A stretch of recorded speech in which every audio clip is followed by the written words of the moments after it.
nikmat Islam, nikmat kesehatan, dan nikmat kesempatan, sehingga bapak-bapak, ibu-ibu beserta anak-anak semuanya dapat dengan ringan melangkah ke Masjid Baitul Ma'mur ini dalam rangka untuk beribadah kepada Allah, melaksanakan solat Isya secara berjamaah, dan insya Allah akan dilanjutkan dengan solat tarawih secara berjamaah. Semoga dari niat kita, langkah kaki kita, solat, zikir, doa, infak dan sedekah kita akan mendapatkan pahala yang besar nanti di sisi Allah Subhanahu wa taala.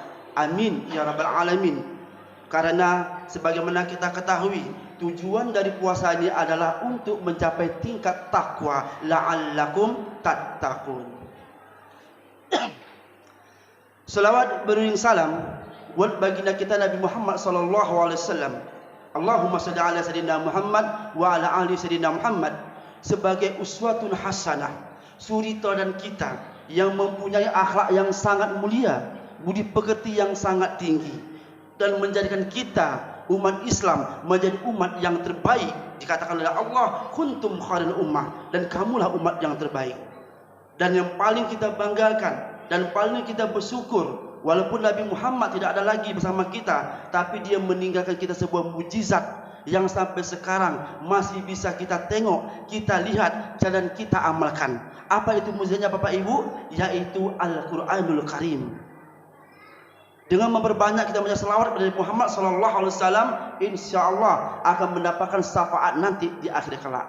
Amin ya rabbal alamin. Jemaah yang dimuliakan oleh Allah Subhanahu wa taala, berdasarkan di jalur PMB pada malam ini sesuai dengan temanya adalah yang berjudul keutamaan sahabat Rasulullah Abu Bakar Siddiq. Tanpa kita sadari sudah masuk namanya 10 akhir Ramadan yang merupakan terbebasnya kita dari api neraka. Dan insya Allah setiap yang namanya tarbiyah atau pendidikan, maka mereka yang bersungguh-sungguh itulah yang akan mendapat nilai yang tertinggi. Bulan suci Ramadan merupakan bulan tarbiyah bagi kita, dan akan jadi namanya seleksi. Siapa yang bersungguh-sungguh sampai akhir Ramadan, dan dialah akan mendapatkan tingkat takwa. Dan alhamdulillah di Masjid Baitul Ma'mur ini saya tengok jemaahnya masih banyak, dan inilah calon-calon surga yang akan mendapat tingkat takwa nanti. Amin ya rabbal alamin. Tetaplah kita istiqomah sampai akhir Ramadan ini. Jemaah yang dimuliakan oleh Allah Subhanahu wa taala, bicara masalah tentang sahabat Abu Bakar Siddiq, dan kita ketahui dalam pelajaran tentang sirah nabawiyah atau sirah tentang sejarah Islam atau tarikh Islam, maka setelah Nabi Muhammad berakhir dakwahnya di antara dua kota, yaitu kota Mekah dan kota Madinah, dan Nabi Muhammad wafat umur 63 tahun. Dan ketika dia wafat, maka dia digantilah para sahabat-sahabatnya itu. Siapa mereka itu? Mereka itulah yang disebut dengan Khulafa'ur Rasyidin, pengganti yang cerdas setelah Nabi Muhammad wafat. Di antara 4 sahabat ini, yang kita ketahui yang pertama adalah Abu Bakar Siddiq, lalu yang kedua Umar bin Khattab, yang ketiga Utsman bin Affan, dan yang keempat adalah Ali bin Abu Thalib.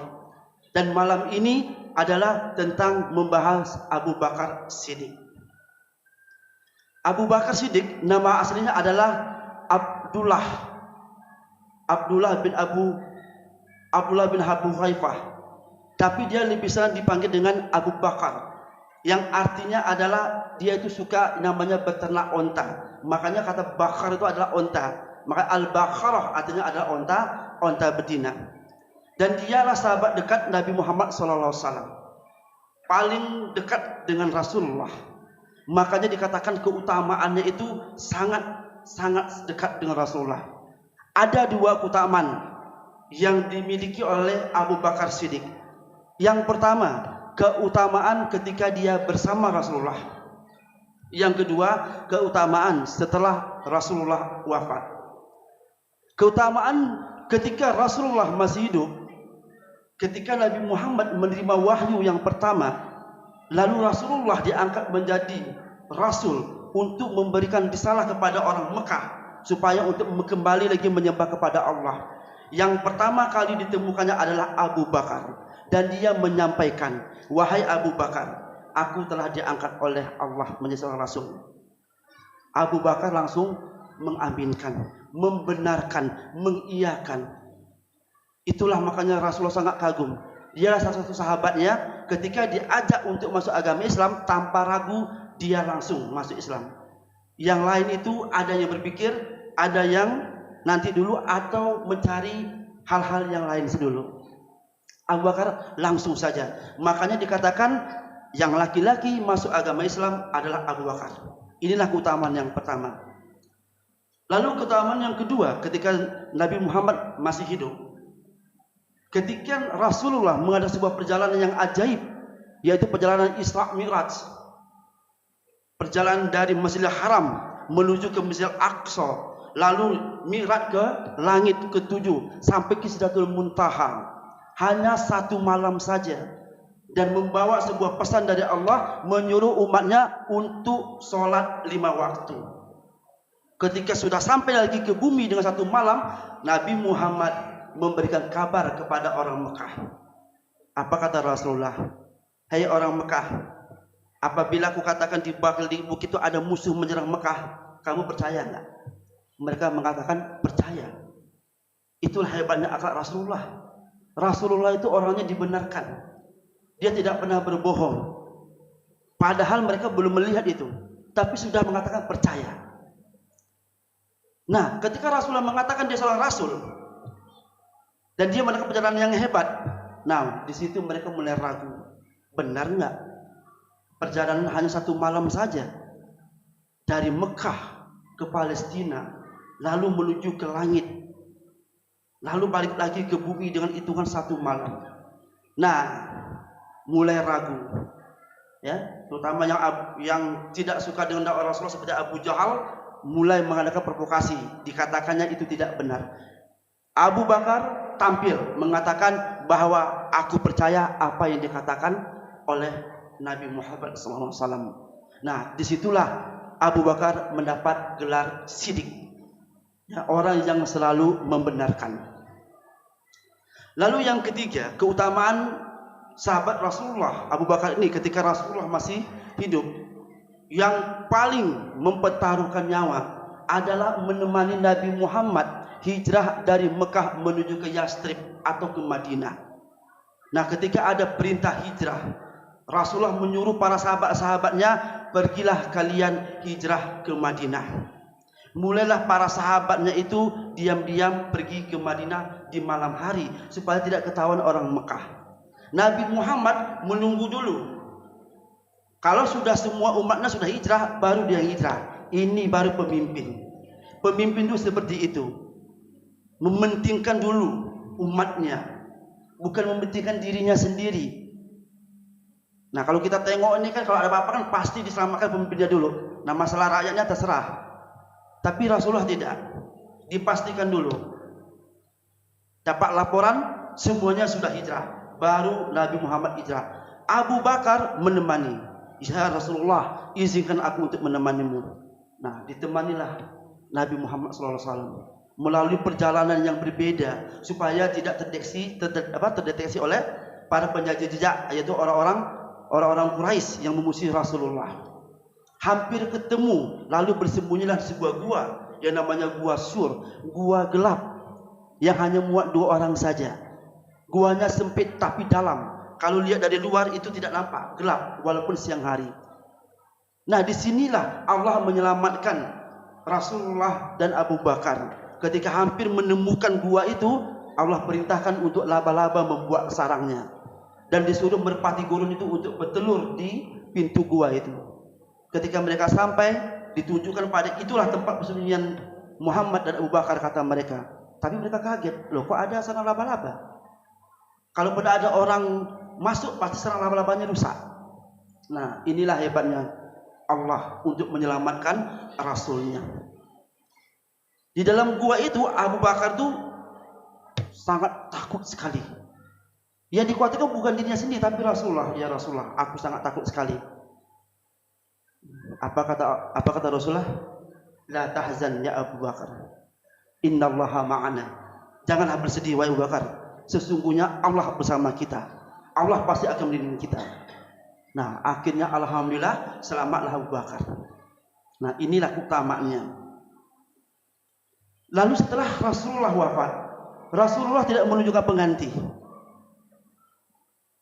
Nah, Abu Bakarlah yang menemani Rasulullah ketika wafat. Rasulullah itu memang sangat luar biasa. Ketika dia wafat itu apa disebutnya?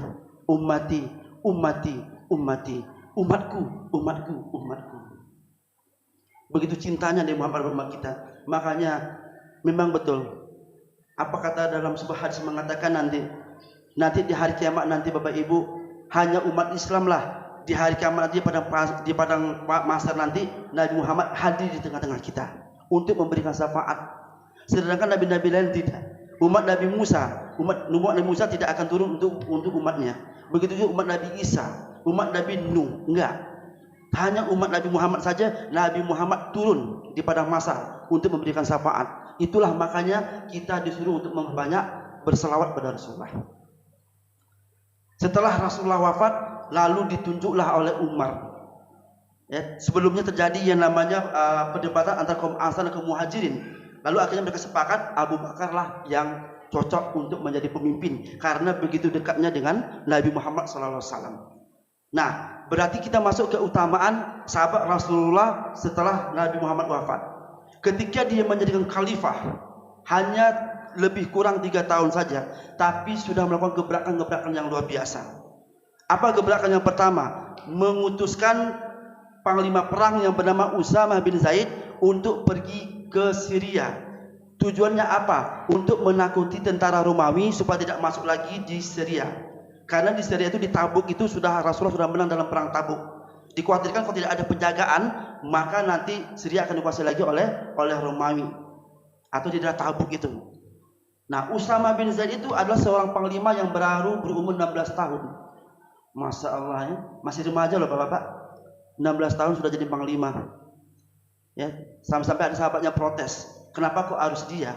Kan masih banyak yang hebat-hebat lagi, yang sudah senior.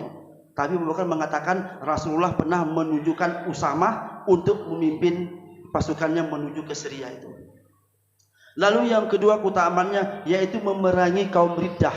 Kaum Riddah itu adalah kaum murtad. Ketika Nabi Muhammad wafat, banyak yang murtad dan mereka banyak yang tidak mau membayar zakat. Abu Bakar mengimbau pada mereka, jangan kalian sangka dengan Rasulullah wafat Islam akan redup. Islam akan terus cemerlang. Kalau kalian tidak kembali lagi kepada Allah, maka engkau akan kuperangi. Maka diperangilah kaum murtad itu.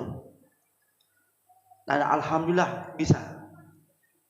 Lalu keutamaannya berikutnya, ini yang paling berat, yaitu memerangi nabi palsu. Nah, pada masa itu nabi palsu banyak sekali, tapi yang terkenal adalah Musalamah al-Kadzab, Musalamah sang pendusta. Bayangkan Bapak Ibu, Musalamah sang pendusta itu sudah berani mengaku jadi nabi ketika Nabi Muhammad masih hidup. Nah, makanya Nabi Muhammad langsung memberi dia gelar Al-Kiz, pendusta. Nah, ketika Rasulullah wafat, dia mengklaimkan dirinya menjadi Rasul penggantinya Muhammad atau penerusnya atau yang lainnya.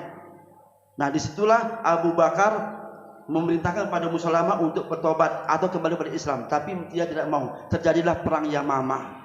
Perang ini sangat banyak membuat para sahabat yang syahid atau mati dalam peperangan. 70 orang, kebanyakan mereka adalah penghafal Quran. Maka disitulah usul dari Umar bin Khattab supaya dituliskan kembali Al-Quran dan disusun lagi secara rapi. Sempat Abu Bakar menolak karena katanya alasannya Rasulullah tidak pernah seperti itu. Tapi karena diyakini oleh Umar bin Khattab, akhirnya disusun kembali di bawah pimpinan Said bin Sabit, seorang penulis Al-Quran. Maka Al-Quran kembali tersusun rapi lagi, tapi belum berbentuk kitab atau berbentuk buku, dan disimpan di rumah Umar bin Khattab setelah wafatnya Abu Bakar. Nah, baru zaman Utsman baru dibukukan. Nah, inilah keutamaan yang dilakukan oleh sahabat Abu Bakar As-Siddiq itu. Dan patut kita ketahui bahwa Abu Bakar selain mempunyai sifat seperti itu, dia orangnya sangat dermawan sekali. Sampai-sampai ketika dalam perang Tabuk, Umar bin Khattab menyumbang separuh hartanya. Tapi Abu Bakar berbeda, dia menyumbang semua hartanya. Ketika Rasulullah berkata, "Ya Abu Bakar, apa yang engkau tinggalkan untuk keluargamu?" Abu Bakar menjawab, aku tinggalkan untuk Allah dan Rasulnya. Sampai-sampai Umar berkata, wahai Abu Bakar, kalau dalam masalah ibadah aku tidak bisa menandingi engkau. Engkau memang sangat luar biasa. Nah, inilah kata Umar, begitu mulianya sosok yang nama Abu Bakar radhiyallahu anhu. Jemaah yang dimuliakan Allah Subhanahu wa taala, itulah berupa keutamaan-keutamaan sahabat Rasulullah, mulai dari Rasulullah masih hidup dan Rasulullah setelah dia wafat. Mudah-mudahan para sahabat-sahabat Rasulullah itu menjadikan kita sebagai contoh teladan juga, karena mereka juga dikaderkan oleh Nabi Muhammad SAW. Demikian yang dapat saya sampaikan. Mudah-mudahan bermanfaat dalam sejarah Islam ini. Mohon maaf apabila ada kekurangan. Wabillahi taufiq wal hidayah. Assalamualaikum warahmatullahi wabarakatuh.